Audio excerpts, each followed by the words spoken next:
you could time travel to any place or event, where would you go? And not worrying about butterfly effects or pictures of your family slowly fading out or anything like that. No repercussions.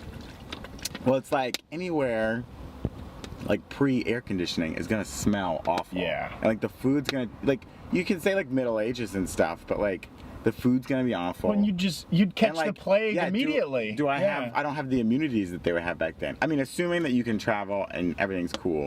Like even like English, you probably wouldn't even be able to speak English a couple hundred years ago. Well, and they'd immediately snuff out. Like, this fucking weirdo doesn't talk like we talk. That just sounds like a redneck. It's all rednecks in the past. Yeah, Middle Ages was the best time to be a redneck, probably. Yeah. Well, I mean, I think the immunities, you could work around that because it's like, you know, you got to get a bunch of shots before you go to Africa now. You know, you could get your typhoid and your meningitis before you went. But, yeah, I mean, getting around, wearing the clothes. Well, okay, so assuming that, and you have to go sometime in the last 30 years, but it could be any time or place. I mean, it would be cool to go to, like, the 20s, I bet would be really interesting. Yeah. Assuming I have money. Right. I mean, even, like, go to Woodstock.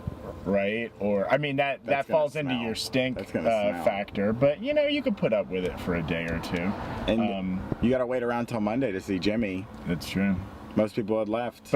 But also you'd have the advantage of knowing which acts to catch. Yeah. Like, I'll skip Richie Haven's 6-hour acoustic jam, thank you very much. I'll hold out for Star Spangled Banner. I'll be there for, get by with a little help from my friends from Joe, but then I'm walking away from the concert.